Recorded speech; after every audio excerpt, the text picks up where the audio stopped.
AVT കേസിൽ സർക്കാർ അഭിഭാഷകൻ ഹാജരാകാതിരുന്നതിനെക്കുറിച്ച് അന്വേഷിക്കാൻ റവന്യൂ മന്ത്രിയുടെ ഉത്തരവ്. അഡീഷണൽ അഡ്വക്കേറ്റ് ജനറലിനോട് റിപ്പോർട്ട് നൽകാൻ മന്ത്രി ഇ ചന്ദ്രശേഖരൻ ആവശ്യപ്പെട്ടു. ഹൈക്കോടതി വിധിക്കെതിരെ അപ്പീൽ നൽകുന്ന കാര്യത്തിൽ സർക്കാർ ഇന്ന് തീരുമാനമെടുക്കും.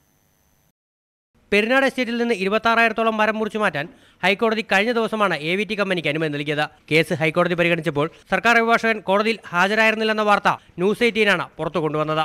AVT ഹാജരാക്കിയ പട്ടയം വ്യാജമാണെന്ന ലാൻഡ് റവന്യൂ കമ്മീഷണർ റിപ്പോർട്ടും സർക്കാർ കോടതിയിൽ ഹാജരാക്കിയില്ല.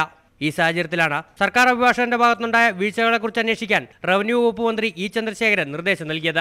അഡീഷണൽ അഡ്വക്കേറ്റ് ജനറൽ രഞ്ജിത്ത് തമ്പാനോട് അടിയന്തര റിപ്പോർട്ട് നൽകാൻ മന്ത്രി ആവശ്യപ്പെട്ടു. സർക്കാർ അഭിഭാഷകൻ എന്തുകൊണ്ട് ഹാജരായില്ലെന്ന കാര്യം വിശദീകരിക്കണം. ലാൻഡ് റവന്യൂ കമ്മീഷണർ റിപ്പോർട്ട് കോടതിയിൽ നൽകാതിരുന്നത് എന്തുകൊണ്ടെന്ന് റിപ്പോർട്ടിൽ വ്യക്തമാക്കണമെന്നും മന്ത്രി ആവശ്യപ്പെടുന്നു. അഡീഷണൽ അഡ്വക്കേറ്റ് ജനറലിന്റെ റിപ്പോർട്ട് കിട്ടിയ ശേഷം തുടർ നടപടികൾ സ്വീകരിക്കാനാണ് റവന്യൂ വകുപ്പിന്റെ തീരുമാനം. AVT കേസിൽ പ്രത്യേക ഗവൺമെന്റ് പ്ലീഡറെ നിയമിക്കുന്നതുൾപ്പെടെ സർക്കാരിന്റെ പരിഗണനയിലുണ്ട്.